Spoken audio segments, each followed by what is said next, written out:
그러므로 너희가 그리스도와 함께 다시 살리심을 받았으면 위의 것을 찾으라. 거기는 그리스도께서 하나님 우편에 앉아 계시느니라.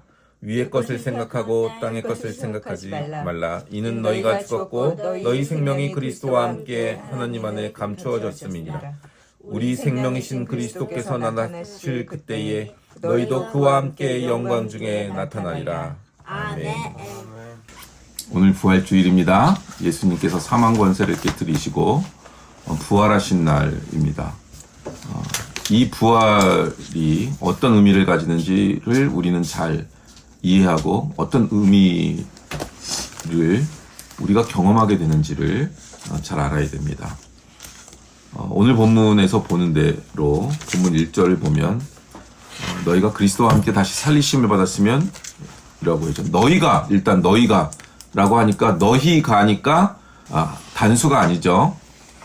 너희가 하니까 여러 사람들, 즉 예수 그리스도의 부활을 본 증인들, 그것을 믿게 되어버린 사람들, 이때는 그냥 경험한 사람들이죠. 예수님의 살아계심을 경험한 사람들이니까. 그러니까 예수님의 살아계심을 경험한 사람들, 그 복수, 우리, 교회라고 신약시대에는 부르는 이 우리들에게 주어졌다는 거예요. 부활은 모두의 것이에요. 한 사람 두 사람의 것이 아니고 예수님을 믿어 믿음의 열심을 내는 사람이나 믿음의 깊이가 얕은 사람이나 상관없이 예수 그리스도를 믿게 되어버린 사람들, 예수님을 부활의 주님으로 믿고 있는 사람들 모두에게 믿음의 깊이가 얕거나 깊거나 나이가 많거나 적거나 상관없이 모든 사람에게 공평하게 이 부활 승리, 죽음과 사망을 이긴 부활 승리는 모두에게 의미가 동일하게 있고 그 효력이 동일하게 작동한다는 것이 중요합니다. 우리는 모두 예수님의 부활의 품 안에 안겨 있는 거예요. 예영이 뭐라고요? 예수님의 부활의 품에 안겨 있는 거예요. 네. 예수님을 아주 직접 깊이 경험한 사람이나 예수님이 있는 건 같아. 그래서 예수님 너무 사랑한다는 마음을 가지면 나도 마음이 평안해. 그냥 좀 이 세기가, 감정적인 세기가, 느낌의 세기가 좀 다르다 할지라도 이것을 믿고 있는 자들에게 동일하게 작동합니다. 이 부활의 의미는. 그리고 또 하나, 살리심을 받았으면이잖아요. 이미 과거형이라는 거예요. 내가 예수님을 더 잘 믿게 되면 이 부활이 앞으로 나한테도 일어날 거야, 이런 게 아니에요. 과거형이에요. 이미 일어난 부활이란 말이에요. 완료가 되어 있어요. 부활 자체는. 그러니까 우리는 예수 그리스도의 부활을 믿는 하나님의 자녀들이죠. 아멘. 그러면 이 예수 그리스도의 부활의 효력이라니까 좀 이상한데, 이 부활 이후에 하나님이 계획하신 게 이미 이루어져 있다고요. 이미 이루어져 있다고요. 하나님이 예수 그리스도를 우리를 위하여 죄를 대속하여 의인은 아닌데 의인으로 삼아주셨어. 우리는 지금도 죄지니까 죄인인데 예수 그리스도가 내 죄를 대신하여 죽으셨다는 것을 믿는 믿음이 있으면 의인으로 삼아 주시는 거예요. 왜냐하면 내 죄를 대속하셨으니까요. 영원한 단번에 영원히 대속하여 주셨기 때문에 우리가 지금 어쩔 수 없이 짓고 있는 그 죄악들도 이미 용서를 받았다고요. 그래서 그 죽으심이라고요. 그리고 부활하셨어요. 그리고 이미 부활하셨어요. 이걸 잘 이해해야 돼요. 모두에게, 믿음이 강한 자나 약한 자나 열심을 내고 있는 자나 모두에게 이 부활의 역사적 사건 이후에 하나님의 개념은 달라지셨다고. 그래서 하나님은 하나님의 뜻대로 이렇게 진행하실 거라고요. 앞으로도. 우리는 기분이 좋을 때도 있고 나쁠 때도 있듯이 믿음이 좋을 때도 있고 나쁠 때도 있고 막 목숨을 바칠 것처럼 하다가도 예수님 배신하고 도망가고 그러는 존재라고. 근데 우리의 운명은 이렇게 변덕스럽고 자기 자신을 주체하지 못하는 우리에게 운명의 선택권이 있는 게 아니라 우리는 자유의지로 인생을 선택할 수 있지만 우리 운명의 결정은 하나님이 내려주신다고요. 우리는 실패할 수도 있고 절망할 수도 있고 죄악을 저지를 수도 있어요. 그러나 우리의 운명은 부활하신 예수 그리스도와 함께 하나님 우편 보좌에 앉아 계신 그분과 묶여 있다고요. 그게 이미 일어났다고, 과거에. 이미. 이거를 아는 게 굉장히 중요합니다. 이미 일어났다고. 내가 신앙이 좋을 때만 일어난 게 아니고 이미 일어났다고. 내가 완전히 묵사발나서 막 죄 짓고 막 탐욕과 이 세상 것들을 탐하려는 마음과 명예욕과 잘난 척하고 싶었고 잘난 척하고 막 누구랑 막 격렬하게 싸우고 막 아주 조그만 것도 못 참고 뭐 싸우고 그런 수준의 밑바닥 짐승 같은 야욕의 삶을 순간 살았다고 하더라도 그 순간에도 이 부활의 영향력, 이 부활의 역사적 사건 이후에 하나님이 우리를 대하시는 그 태도가 바뀌지 않으신다고요. 왜? 하나님은 신실하시니까. 신실하심이란 변하지 않는 거예요. 우리는 변해도 하나님은 안 변하시니까. 그 하나님이 우리 운명을 쥐고 계신다고요. 우리한테만 맡겨놓으신 게 아니고. 이게 모든 신자들에게 일어난 일입니다. 죽음을 이기신 그 사건, 사망을 이기신 사건, 거기에 우리를 묶어두고 계신 사건, 이미 과거에 일어나 있다고요. 그래서 우리는 실패할 수도 있고 좌절할 수도 있고 죄질 수는 있지만 여기서 떨어질 수는 없어요. 이 운명이 훼손되지를 않아요. 왜냐하면 이 운명은 우리가 결정한 게 아니라 하나님이 결정하신 거예요. 우리를 믿을 수 있도록 믿음의 은사, 성령님의 임재하심으로 우리가 예수 그리스도를 믿게 돼버린 것. 이 일이 일어난 하나님의 자녀, 하나님이 선택한 하나님의 자녀에게는 우리가 개차반처럼 살아도 이 일이 취소되지 않습니다. 물론 이제 여러 신학들이 있어요. 개차반처럼만 살 수 없도록 하는 또 긴장감 있는 성경 구절들이 많이 있지요. 성령 회방죄라든가 이제 그거에 대한 해석은 굉장히 다양하지만 이게 성경의 기본 핵심 진리에 정 가운데 찍혀 있는 핵심 진리예요. 이미 일어난 일. 그러나 아직 앞으로 일어날 일이 있죠. 이미 일어나서 확보된 진리가 있고 앞으로 일어난 일. 뭐예요? 성경이 얘기하는 요한계시록 21장. 사망이 없고 곡하는 것이 없고 해하는 것이 없고 슬퍼하는 일이 없는 그 일은 아직 약속 속에 있어요. 부활 이후에 일어날 인간의 역사, 우주의 역사에 앞으로의 영역에 있는 거예요. 그러나 부활 생명이 우리에게 있는 건 이미 일어난 일이에요. 그래서 그 부활 생명이 도대체 무엇을 의미하는가를 성경을 통하여 배워 그게 자기 자신의 자연인의 욕망, 자연인으로서 살아가고 있는 자기 자신의 의식, 감정, 정서, 의지, 세계관, 사고, 철학 이 모든 걸 꿰뚫어야 돼요. 부활 생명으로 꿰뚫어야 돼요. 무서운 거죠. 이 진리는 그 무엇으로도 막을 수 없어요. 뒤에 나오겠지만 그 무엇으로도 막을 수 없어요. 이건 무조건 일어나는 일이에요. 인간이 부정하고 내가 부정하고 해가지고 안 일어날 일이 아니에요. 하나님이 성경을 통하여 계시해 놓으시고 적어 놓으신 이 역사적인 내용, 진리의 내용은 그대로 인간과 온 우주의 역사 가운데 실행될 겁니다. 그걸 뭐 과학자들은 연력학 법칙이 어쩐지 엔트로피 법칙이 어쩐지 뭐 이런 식으로 표현하겠지만 비트코인도 수학의 연력학 법칙이잖아요. 그 핵심만 우주의 이 눈에 보이는 우주의 원리들을 가지고 그 안에 구성을 해놨더라고. 예전엔 몰랐는데. 그래서 연력학 법칙과 로그 뭐 난 그런 거 이해 못하지만 시간분의 2의 6승배로 성장하는 그 수학적 공식이 그대로 장악을 하고 있더라고요. 인간의 역사를. 우주를 먹어치우듯이 우주가 그렇게 가듯이. 근데 하물며 이 우주의 원리와 법칙 자체를 만드셨잖아요, 하나님이.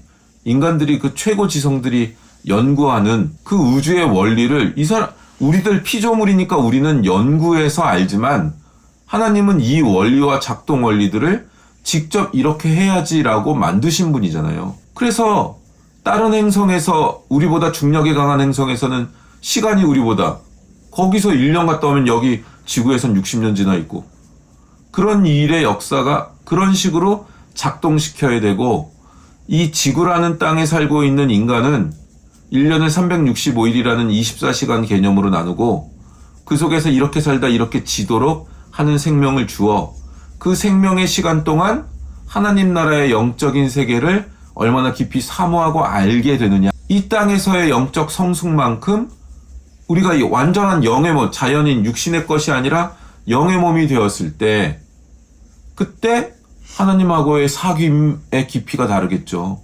우리에게 주어진 이 땅에서의 시간만큼 그 시간에 성숙해진 만큼 하나님을 안 만큼 하나님 근처 가까이 갈 수 있어요. 우리에게 주어진 삶의 이유예요. 우리는 이 땅에 잘 먹고 잘 살기 위해 온 게 아니에요. 하나님이 주신 그 진리의 세계가 얼마나 깊은지 어떤 것인지 그걸 알기 위해 온 거예요. 그래서 우리의 제1원리, 존재의 제1원리는 하나님을 얼마나 알고 기뻐하는가에 달려있는 거예요. 하나님이 우리를 왜 자녀 삼으셨고 왜 우리에게 부활의 생명을 주셨느냐. 부활의 생명은 이제 죽지 않고 영원히 지금과 같은 생활이 영원히 계속된다 라는 류의 것이 아니에요. 부활의 생명이 뭔지를 알아야 되잖아요. 골로새서 1장으로 가보시면 13절에 그가 우리를 흑암의 권세에서 건져내사 그의 사랑의 아들의 나라로 옮기셨다.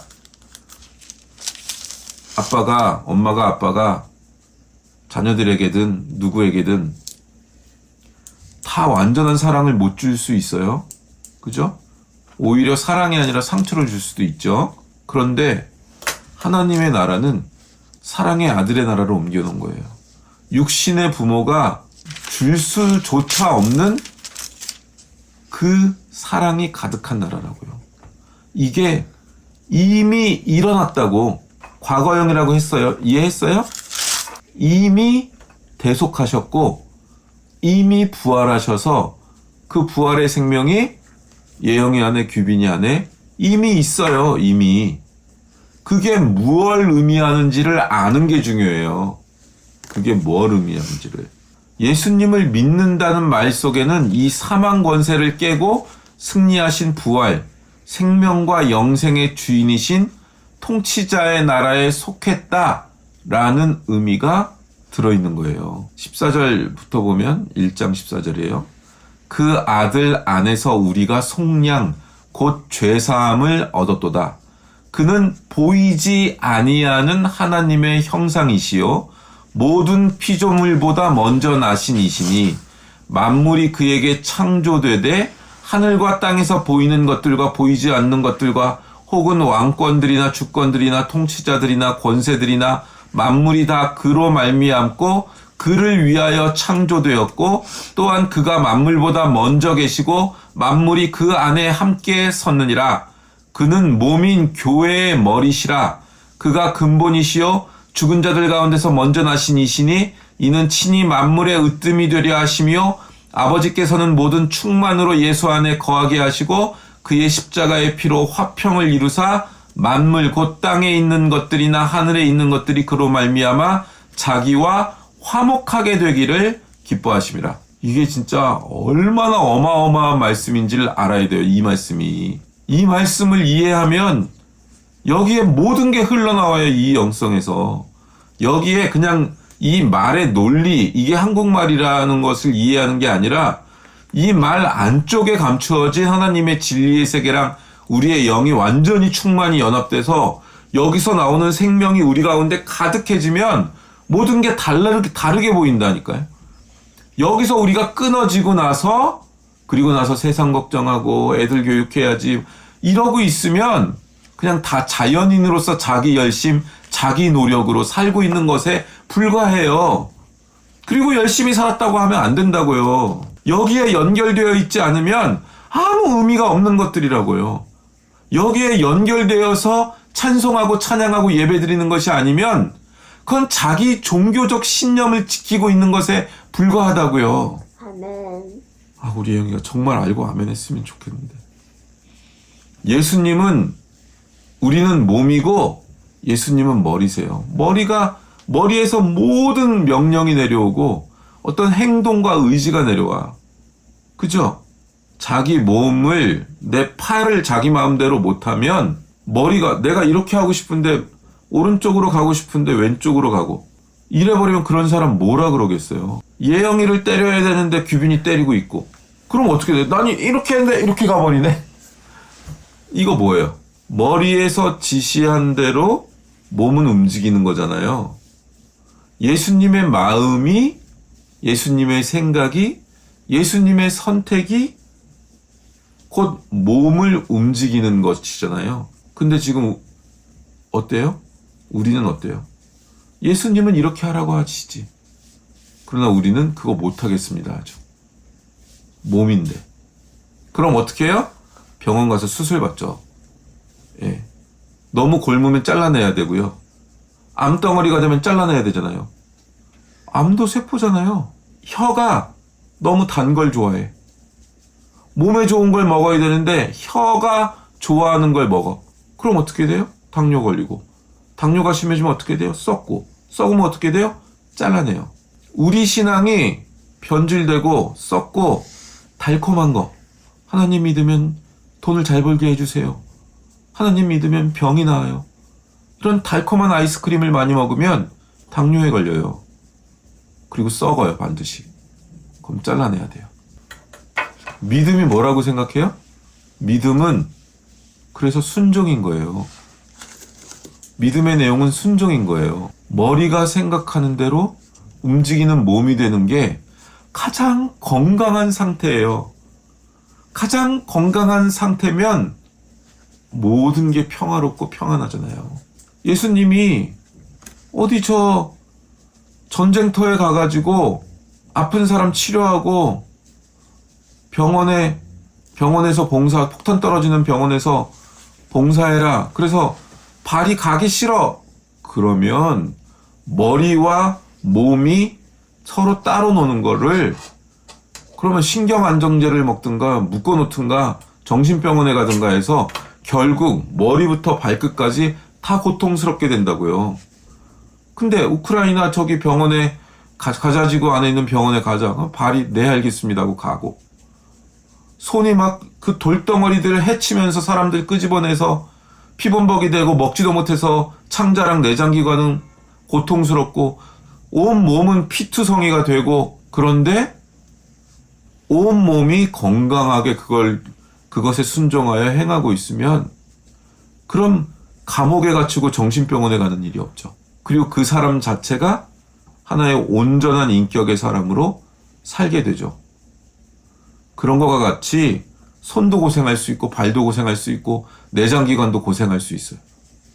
그러나 순종하면 머리와 몸이 온전한 한 존재로 통일된 하나의 인격체로 완전히 통합된 인격체가 되는 거예요. 그럼 모든 게 제어되고 평화가 옵니다. 거기에서. 진짜 평강이 옵니다. 우리의 모든 갈등은 결핍, 그리고 내 안의 결핍과 그 결핍을 메꾸기 위해 해야 되는 것들과 내 머릿속에서 아는 것과 실행력의 차이에서 오는, 실행력의 결핍에서 오는 그 차이 때문에 오는 부조화 때문에 생기는 것들이에요. 인간의 평화가 깨지는 것들은 내 머릿속에서 생각하는 나와 실제 하는 내가 다르기 때문에 오는 거잖아요. 근데 이런 인지 부조화 현상이 얼마나 많이 일어나냔 말이에요. 신앙생활에 있어서. 신앙은 순종하는 거예요. 하나님이 누구신지를 알고 하나님의 마음이 어떤지 알고 예수 그리스도께서 무엇을 원하시는지 알고 거기에 내 혀와 내 손과 발과 내 모든 기관이 순종하는 거예요. 그게 믿음으로 예수 그리스도를 믿게 된 사람들, 그 사람들이 온전할 수 있는 유일한 방식입니다. 부활의 성도들이 갖는 유일한 방식이에요. 살 수 있는 유일한 방식. 성경에서 성도들을 교회라고 부릅니다. 예전에는 천막교회, 이동하는 천막으로 구약시대에는 살았죠. 천막을 쳤다 설치했다 하면서 하나님의 자녀가 된 모든 사람들을 교회라 그래요. 그래서 예영이 교회, 규빈이 교회, 엄마 교회, 아빠 교회가 있는 거예요. 그래서 우리는 벌써 네 교회가 하나의 공교회를 이루어서 공교회, 가정교회가 된 거예요. 하나의 가정으로 묶여서 교회가 된 거예요. 은혜와 통치와 영생의 통치로 끌어안은 구원하여 예수 그리스도와 붙들어 맨 모든 하나님의 백성을 지칭하는 게 교회라는 거죠. 이 교회를 통해 예수 그리스도로 말미암아 하나님은 우주의 역사를 이끌어 가세요. 그의 나라를 이루고 완성하실 거예요. 나는 너무 능력도 없고 나는 뭐 가진 것도 없고 할 수 있는 게 아무것도 그런 게 아니에요. 하나님의 나라에 속한 백성들로만 하나님의 나라가 이루어져 갈 수 있어요. 우리는 아주 작은 역할을 맡겠지만 뭐 역사에 나오고 TV에 나오고 이런 류의 뭐 위대한 역할을 뭐 맡을지 안 맡을지 모르죠. 자녀들은. 그래도 근데 보통의 대부분의 사람들은 그런 역할을 안 맡고 아주 작은 역할을 맡겠지만 반드시 우리를 통하여 하나님의 역사가 이루어져요. 우리를 통하여서만 하나님의 역사가 이루어져요. 말씀 속에 이렇게 나와요. 21절에 전에 악한 행실로 멀리 떠나 마음으로 원수가 되었던 너희를 이제는 그의 육체의 죽음으로 말미암아 화목하게 하사 너희를 거룩하고 흠없고 책망할 것이 없는 자로 그 앞에 세우고자 하셨으니 만일 너희가 믿음에 거하고 터 위에 굳게 서서 너희 들은 바 복음의 소망에서 흔들리지 아니하면 그리하리라. 이 복음은 천하 만민에게 전파된 바요 나 바울은 이 복음의 일꾼이 되었노라. 우리가 알고 있는 복음의 소망에서 흔들리지 아니하면 흔들리지 아니하기 위하여 우리는 알아야 될 것들이 있고 훈련받아야 될 것들이 있죠. 거기서 흔들리지 아니하면 그렇게 하신대요.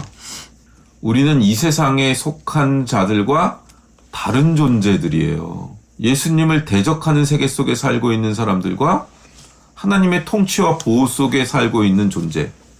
이건 다른 존재잖아요. 그래서 규빈이와 예영이는 이제 규빈이는 특별히 이제 티네이저가 됐으니까 자기 자신이 자신의 학급의 친구들과 다르다는 것을 경험하게 돼요. 근데 이 다른 게 싫은 거야. 쟤네들이 즐거워하는 걸 나도 즐거워했으면 좋겠고 쟤네들이 하는 짓을 나도 맘대로 했으면 좋겠는데 내 안에 그게 없네? 그래가지고 약간 외로워. 그래서 적응을 못하겠고 이쪽을 부인하고 싶어. 왜냐면 그쪽이 재밌고 그쪽이 덜 외롭고 재밌으니까. 그래서 근데 내적으로는 또 뭔가 좀 어긋나는 것 같아. 이런 류의 갈등을 하게 될 거예요. 그게 원인이 뭐냐면 영적으로 소속이 달라서 그러는 거예요. 소속이. 그래서 그들을 부러워하는 게 아니라 이쪽으로 너희들도 넘어오는 게 진짜 인생에서 앞으로 너희들은 지금 나랑 같이 놀고 있지만 앞으로 몇십 년 후에 너희들과 나는 전혀 다른 가치와 인격을 가진 존재가 되어 있을 것이다. 이걸 분명히 인지하고 있어야 돼요. 그래야 흔들리지 않아요. 갈등할 필요는 없어요. 저는 어렸을 때 이게 왜 다른지 너무 짜증나고 싫었는데 살아오고 신앙을 경험하고 신학적 지식과 여러 영적 경험들이 합해지면서 이걸 구별하고 인생을 통찰하고 하면서 얻어진 지혜들인 거예요. 여기다가 시간 낭비할 필요 없어요. 소속이 달라서 그런 거예요. 그러니까 그들은 그들대로 인정해주고 존중해주고 나는 나대로 인정받고 존중받는 지혜로운 관계 맺는 방법을 생각해야 되고 떳떳하고 당당해야지 뭔가 내가 꿀리고 나는 뭔가 다르고 쟤네들에 보여 나는 열등해 보이고 그렇게 인지하고 느낄 필요가 없다고요. 내 오감을 다스려야 돼요. 아, 원인이 여기에 있구나. 이거는 존재론적으로 어쩔 수 없는 거구나. 당당해야지. 그리고 나의 이 존재적인 출발점이 그들에게 매력으로 멋있는 것으로 보이게 만들어야지. 이렇게 생각하고 자기 자신을 정체성을 형성해 나가야 돼요. 그러지 않으면 3대, 4대, 5대 기독교 집안에 그 자녀들을 영적으로든 이런 사회학적으로든 인간의 역사는 시공간에 갇혀 있으니까 이 시공간에 갇혀 있는 트렌드 같은 것들에 대한 구분점과 인지점을 알려주지 못하니까 다 휩쓸려 가는 거예요. 뭘 알려준다고 해도 휩쓸려 가겠지만 그래도 인지는 할 수 있잖아. 언젠가 돌아올 때 자기가 흘러 넘친 그 지점을 알 수는 있잖아요. 이렇게 구분을 해놓으면. 로마서 8장 1절. 그러므로 이제 그리스도 예수 안에 있는 자에게는 결코 정죄함이 없나니 이는 그리스도 예수 안에 있는 생명의 성령의 법이 죄와 사망의 법에서 너를 해방하였습니다. 이게 우리 안에서 일어난 복음의 내용이라고요. 우리는 실패하죠. 그 친구들하고 내가 다른 존재인 건 알지만 다른 존재가 어떻게 살아야 되는지 모르기 때문에 쫓아가다가 세상 문화에 점령당하고 내 안에 있는 자연인의 욕망, 누구보다 잘나고 싶은 욕망, 군림하고 싶은 욕망, 위에 피라미드의 꼭대기에 있고 싶은 욕망, 나를 짓누르는 자들한테 누구도 나를 무시 못하게 만들고 싶다는 욕망, 이런 것들에 사로잡혀 실수도 하고 자존심 부리기도 하고 쓸데없는데 시간 낭비도 하고 그런 걸 하겠죠. 그리고 세상에 많이 끌려갈 수도 있죠. 이 하나님 없는 사람처럼 막 끌려가기도 하겠죠.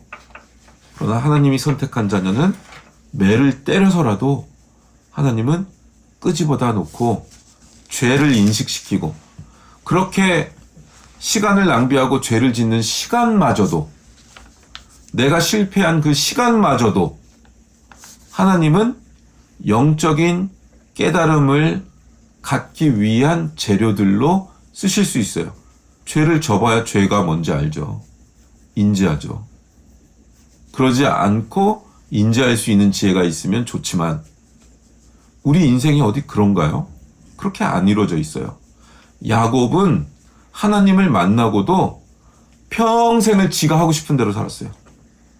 그리고 평생 재산도 많이 모으고 자녀도 많이 낳고 아내도 여러 명이고 소, 양 뭐 엄청 많고 하인들도 엄청 많고 그걸 다 뺏기는 위기까지 가고 야복강가에서 하나님과 씨름해서 그때 제대로 된 믿음, 그때 제대로 된 하나님에 대한 인지, 아, 내가 평생을 읽어왔던 모든 게 아무것도 아니구나를 그때 가서 안다고요. 그래서 이스라엘로 바뀌어요, 이름이. 그러니까 하나님 믿었어요. 하나님이 실제로 살아계시는구나. 야곱이 어렸을 때 아브라함이 아직 살아있었잖아요. 아기 때. 나이로 계산해보면. 이삭이 할아버지 되고 있을 때 야곱, 아브라함한테 직접 하나님 얘기를 들었을 거고 이삭한테 하나님 얘기를 들었을 거고 그런데 그 하나님을 자기 에서 형한테 죽임을 당할까봐 에서 형 속여가지고 장자권 뺏은 다음에 도망가다가 라반 집으로 도망가다가 하나님을 만나잖아요. 도망치다 사기치고 도망가다 하나님 만나잖아요. 그래서 사기치고 감옥 가서 하나님 만난 사람들이 그렇게 많은 거예요. 야곱들이죠. 자기 인생을 산다고 하나님을 만나고도 감동도 받고 사닥다리에서 천사들이 왔다 갔다 하는 것도 보고 영적 경험도 있고 그래서 감동도 하고 하나님 앞에 언약도 맺어야 돌 갖다 놓고 여기가 베델이다 그러고 다 한다고 영적으로 믿음으로 고백한다고 그래도 지가 살고 싶은 대로 살아요. 그게 인간이고 신앙생활이에요. 근데 자기는 야곱 한참 후에 야곱이 한꺼번에 된 양 감정에 도취돼가지고 음악에 도취된 거야. 그거는 신앙이 아니고 그 잘못된 삶을 산 그것까지 하나님이 끌어안아 야곱을 가르치신다고요. 수십 년에 걸쳐서. 근데 그걸 인지하지 못해. 그리고 나는 고귀한 감정을 품었으니까 고귀한 존재인데 이 세상 때문에 어떤 환경과 주변의 사람들 때문에 내가 신앙이 이렇다 이거야. 어디가 그래요? 분석을 해줘 볼까요? 하나하나? 제가 왜 분석을 잘해요? 제가 그 욕망을 다 쏟아붓고 살았기 때문에 야곱으로서 살았고 난 내가 야곱으로 살고 있구나를 인지하며 살았고 분석했기 때문에 내 안에 그 죄가 다 있다는 걸 알기 때문에 그래서 저는 제가 사악하다고 얘기하는 거예요. 사악하다는 게 용납이 안 돼요? 그럼 아직 먼 거예요. 자기가 사악한 걸 인지를 못하면 우린 모두 사악한 존재들이에요. 하나님을 얼마나 순식간에 배신하는데요. 우선순위를 얼마나 순식간에 바꾸는데요. 구분을 못하잖아요. 우리는 그런 자기 자신을 신앙생활을 진짜로 했으면 내 안에 사악함이 죄악이 얼마나 가득한지를 계속 발견해서 연약해지고 무기력해져요. 그리고 두려움에 사로잡히기도 하고. 그런데 그럴 때도 너희를 죽일 수 있는 것은 이 세상에 없다예요. 하나님은 우리를 너는 실패했지. 그러나 너는 너만의 것이 아니잖아. 너를 실패하도록 내가 내버려 두지 않아가 복음이에요. 내가 의인이 되었으니 이제 의롭게 살리라가 믿음이 아니고요. 나는 의인이 되었는데도 죄인이네. 아니 나 의롭게 살려고도 하는 마음이 있는데 왜 이게 안 사라지지? 하나님 말씀에 순종하고 성경 말씀의 원리와 질서에 그대로 순종하려고 하는데 나는 왜 이게 순종이 안 되지? 늘 발견해서 나의 죄악을 계속 발견하는데도 스스로 해결이 안 되는 것을 계속 발견해 절망할 때 그때도 하나님은 나를 놓지 않으시는구나. 이것을 아는 게 복음이라고요. 우쭈쭈해지는 게 복음이 아니고 내가 죄인인 걸 아는 게 복음이에요. 근데 내가 죄인이어서 죽어야 되는데 예수님 때문에 안 죽는 거구나. 이걸 절실하게 아는 게, 이걸 절실하게 알려면 어떻게 해야 돼요? 내가 얼마나 처절할 정도로 죄인인지를 알아야 이 복음이 복음되는 거라고요. 근데 이걸 안 해. 이걸 우리는 미련할 수도 무지할 수도 실패할 수도 있어요. 아니 거의 99% 그렇게 살 거예요. 근데 어쨌건 나는 승리하는구나. 나 때문이 아니라 예수님 때문에 승리할 수밖에 없게 돼버렸네. 요걸 넘어서는 게 믿음이고 복음이라고요. 수천 명씩 모여가지고 성가대 아름다운 화성에 취해갖고 눈물 흘리는 게 믿음이 아니고 내 안에 죄악이 얼마나 많은지를 아는지, 내가 얼마나 사악한 존재고 내가 얼마나 사단의 얘기를 듣기를 좋아하는 존재인지를 아는 것, 그게 영성이에요. 그게. 근데 여기서 안 끝나네? 나는 사단한테 끌려가는데 여기서 안 끝나네. 어떻게 이렇게 살지 내가? 예수님 때문이네.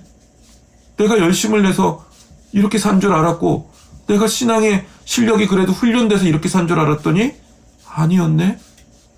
이걸 100% 아는 게 바울의 고백인 거예요. 내가 죄인 중에 괴수구나. 이해돼요? 이게 영적인 내용인 게 이해되냐고요. 복음이 변질돼 있어요. 신앙과 믿음이 변질돼 있다고요. 지금 인생이 뭔지를 모르고 사람들을 그 분위기에 가둬놓는다고요. 교회가. 이걸 꿰뚫으라는데 이건 꿰뚫을 생각들을 안 해요. 그리고 별의별 막 감정을 나열하는데 아주, 그래갖고 수십 년을 그렇게 하면 어떡해. 진짜 인생을 살 수 있는 시간들 다 버리는데, 쓸데없는데 다시 에너지 낭비하니까 지혜롭게 살아버리면 되는 것들을 지혜롭게 살지 못하고. 그래서 지혜가 성경에 있다는 거예요. 그래서 이걸 깨달아 알아야지 되니까. 이게 예수 그리스도의 부활이 가지는 역사적 의미예요. 실존적 의미도 있지만 역사적 의미예요. 실존적이란 건 예수님이 나를 위해 돌아가셨구나. 이제 나는 주님을 위해 살아야지. 내 감정이 예수님이 나를 위해 돌아가셨다는 것에 대하여 이렇게 감사하는 마음과 느낌을 가지고 있구나. 그게 실존적인 신앙인 거고, 나는 왜 이러지? 나는 안 되는구나. 근데 예수님이 이미 돌아가시고 나의 지금 이런 죄악까지도 예수님이 알고 계셨네. 그리고 이 부활은 이미 일어나서 내 안에서 작동하고 있는 진리네. 그러니까 내가 실패하고 내가 마귀 쫓아가가지고 죄를 졌는데 이것도 예수님은 아셨고 이런 나를 위하여 죽으셨고 이미 역사적으로 과거에 이미 완료가 되어 있는 일이니까 나는 실패한 중에서도 지는 게 아니네. 나는 완전히 실패하고 절망이라는 게 없네. 왜냐면 나는 실패했는데 하나님이 나를 승리하게 만들어 버리시니까. 그게 사망 권세를 깨트렸다는 말의 의미예요. 역사적인 의미라고요, 이게. 내용이라고요. 그 수학과 연력학 법칙이 우주에 작동하듯이 이 진리의 내용은 작동해요, 우리 생명에.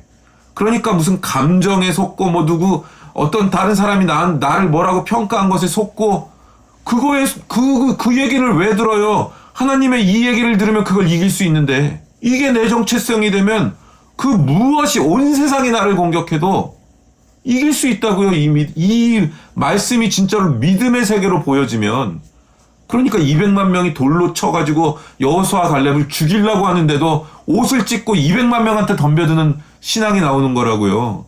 진짜 하나님을 향한 믿음이 있으면 내가 상처받았어요. 내가 상처 줬어요. 내가 죄를 졌어요. 내가 죄진 사람들에 의해서 죄를 당했어요. 이 모든 게 선을 이뤄요. 우리 안에서. 우리가 신앙적으로 아주 잘한 것들 뿐만 아니라 신앙적으로 굉장히 못난 죄악밖에 안 진 그것도 우리 안에서 영적 열매를 거두게 하세요, 하나님이. 그게 하나님의 주권을 인정하는 믿음이요. 부활 생명을 가졌다는 의미라고요.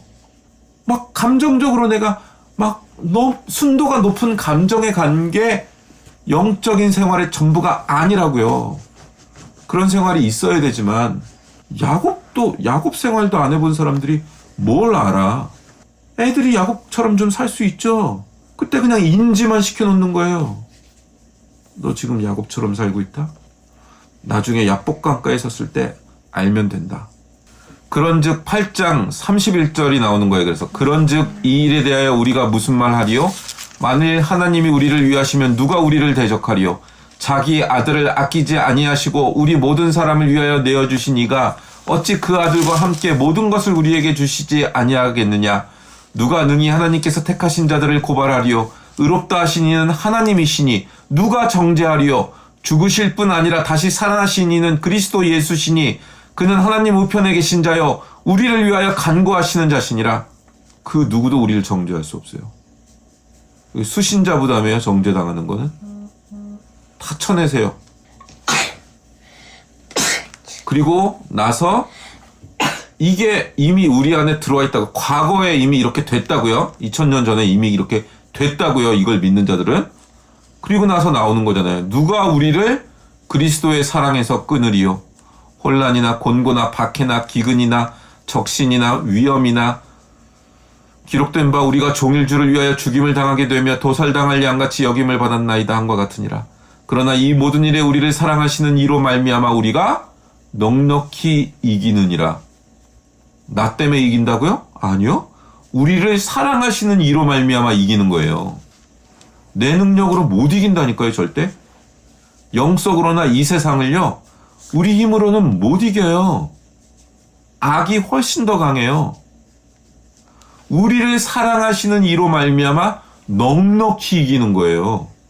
내가 확신하노니 사망이나 생명이나 천사들이나 권세자들이나 현재일이나 장래일이나 능력이나 높음이나 기쁨이나 다른 어떤 피조물이라도 우리를 이 사랑 안에서 끊을 수 없대요.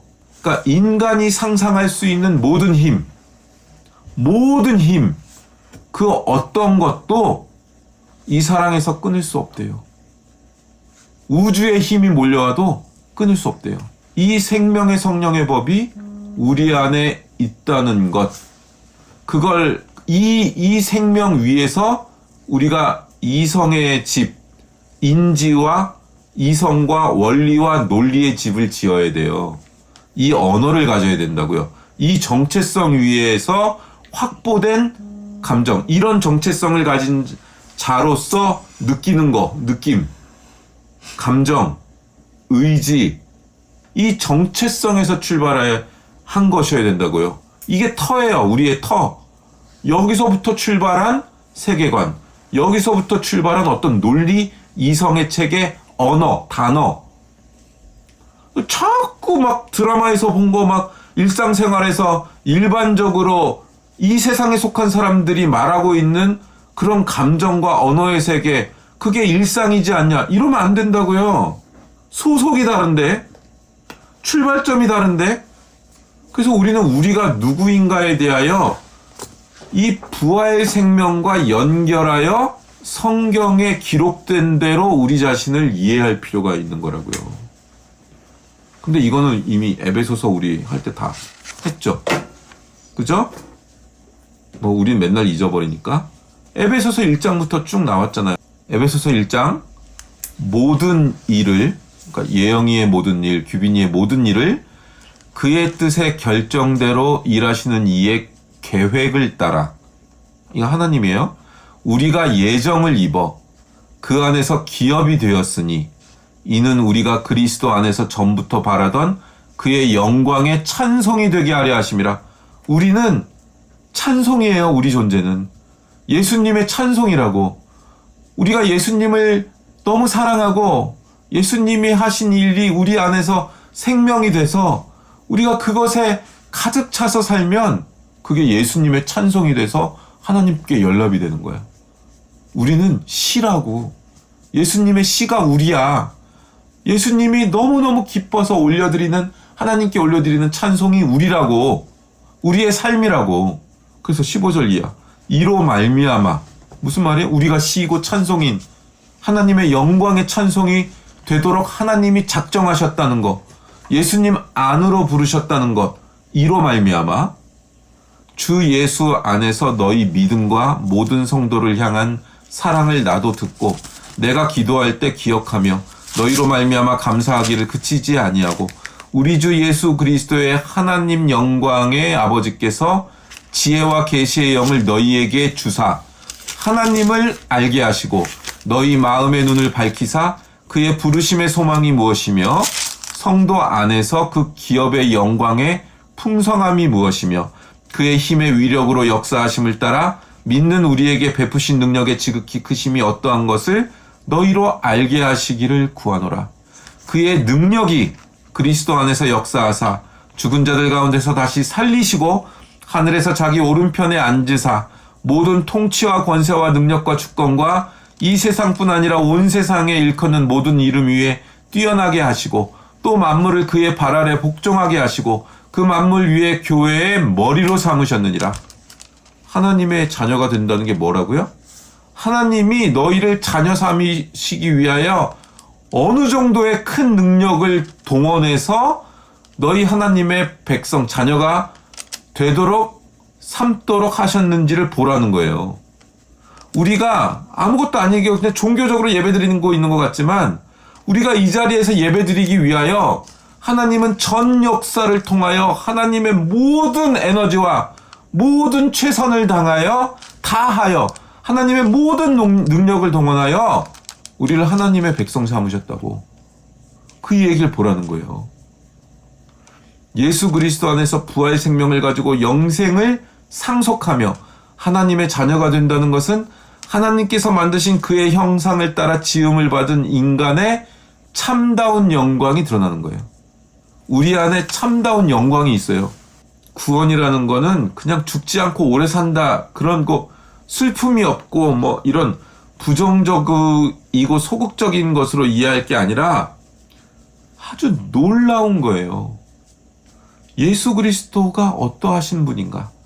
예수님이 찾아오신 것, 우리를 향하여 그 무한한 사랑과 겸손과 온유와 하나님의 자녀가 가지는 온전한 인격과 그 인격의 영광 같은 것들을 누리는 거예요. 구원이란. 누리는 거라고. 1차적으로 누리는 거예요. 이 은혜를 누리는 거라고. 그러니까 인간이 인간다워질 수 있는 유일한 길은 이거 외에 없어요. 이 일을 위하여 하나님이 얼마나 큰 힘을 동원하고 계시는가를 보라는 거예요. 그걸 알기를 원한대요. 하나님이 인간에게 어떠한 힘과 에너지와 노력을 다 하고 계시는지를, 그걸 알기를 하나님이 원하신대요. 그러니까 우리가 하나님을 위하여 뭔가 하겠습니다. 뭐 선교단체를 만들겠습니다. 헌금을 얼마 하겠습니다. 이딴 거보다 먼저 하나님이 너를 사랑하기 위하여 얼마나 큰 사랑과 에너지와 노력을 다하는지를 좀 알아줬으면 좋겠다는 거예요. 하나님은. 그게 하나님 사랑하는 길이에요. 하나님이 나를 사랑하는 거를 그대로 받아 하나님 나 사랑하시네요. 나도 하나님 사랑해요. 이렇게 하는 걸 원하신다고요. 이렇게 하는 걸.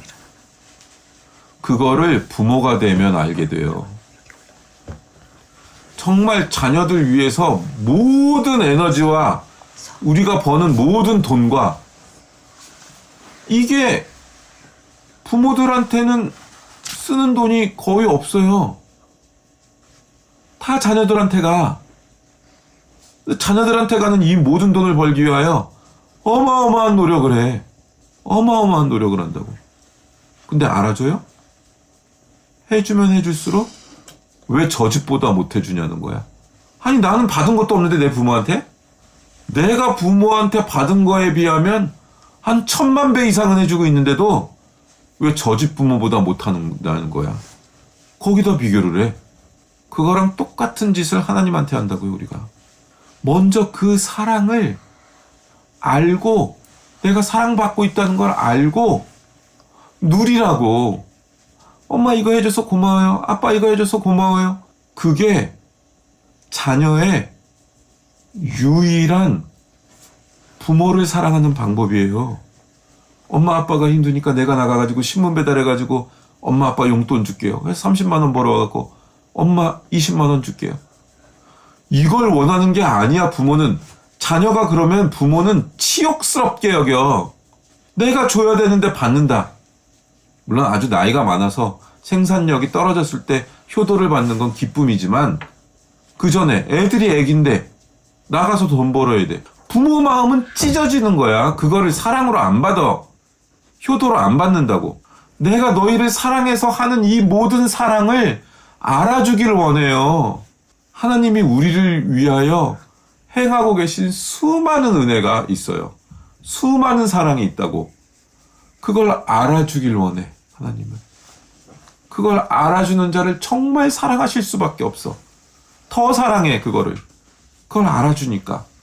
내가 사랑하는 걸 알아주고 반응해주는 자녀를 동일하게 모두 사랑하지만 그 자녀한테 하나님의 반응이 더 있을 수밖에 없다고. 누굴 덜 사랑하고 누굴 더 사랑하는 건 아니지만 그거에 반응하는 자녀에게 드라마가 일어나는 거죠. 뭔가 인생의 드라마가 일어나는 거죠.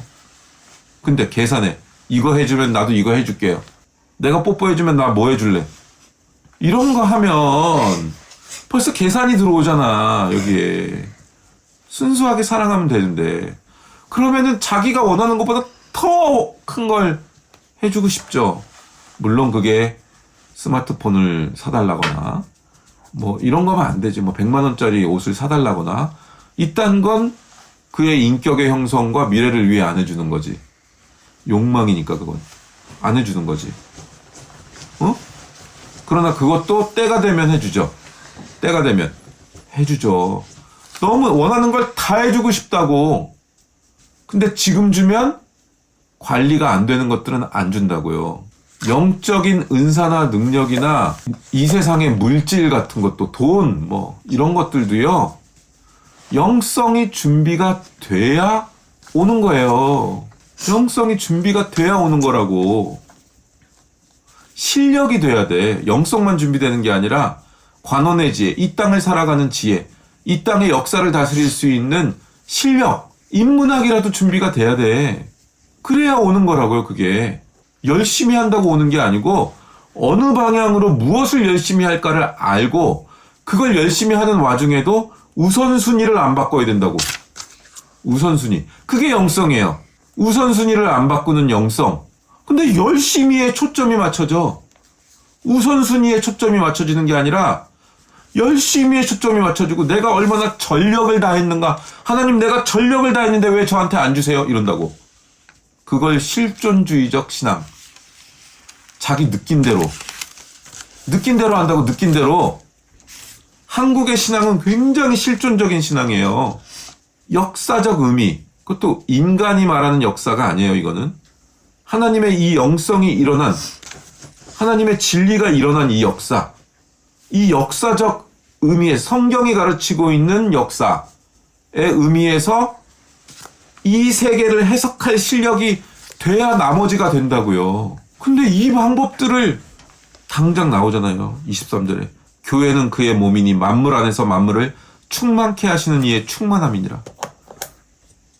우리는 그냥 막 헐벗고 막 가난하게 살려고 부르심을 받은 게 아니라 충만함으로 부르심을 받은 거라고요.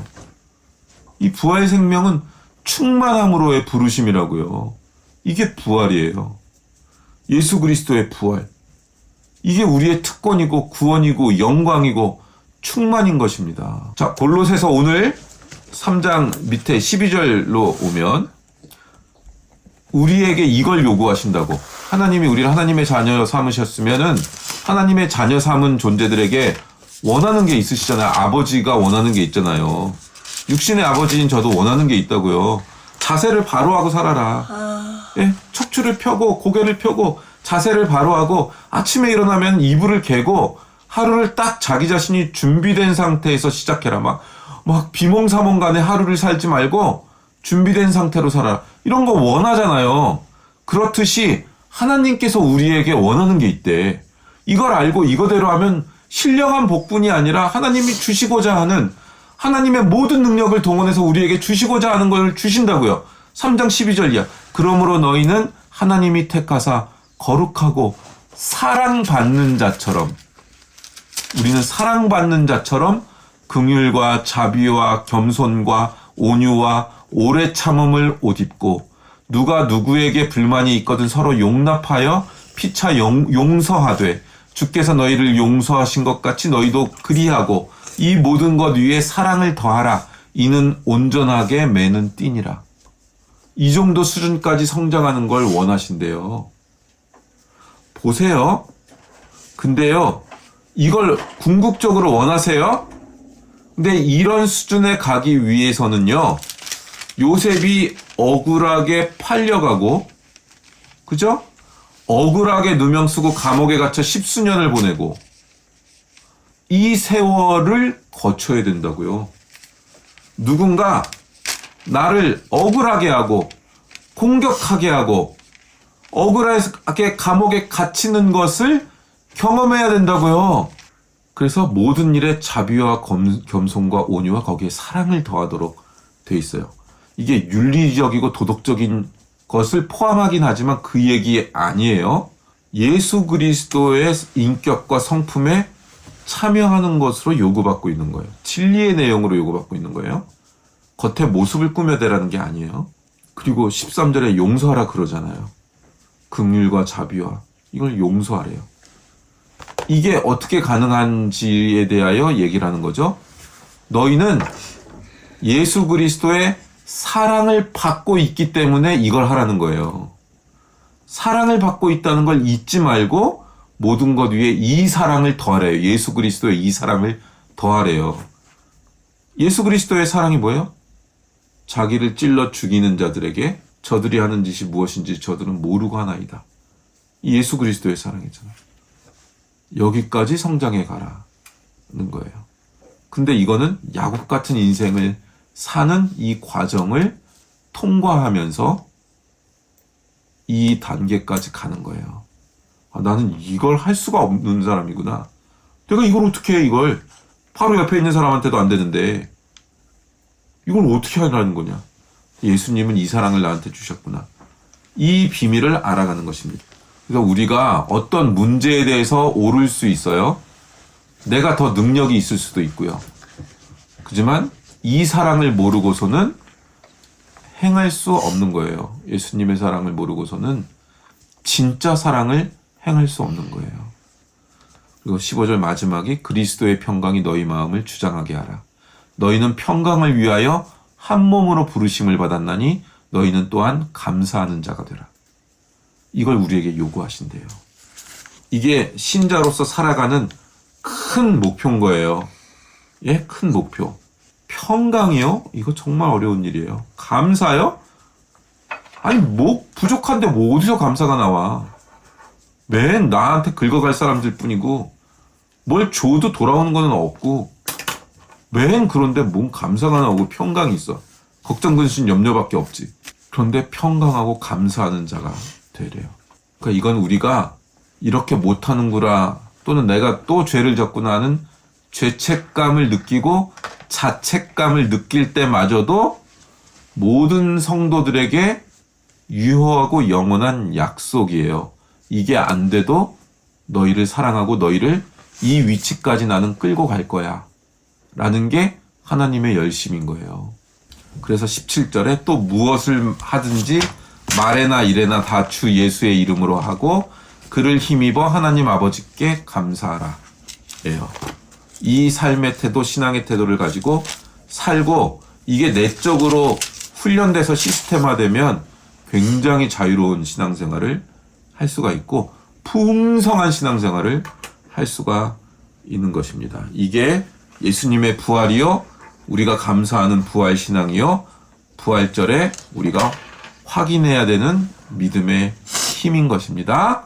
우리 모두 이런 부활 생명 신앙을 가지고 살아가게 되시기를 주님의 이름으로 축원합니다. 아멘. 네, 말씀을 붙들고 우리 기도하며 나가도록 하겠습니다.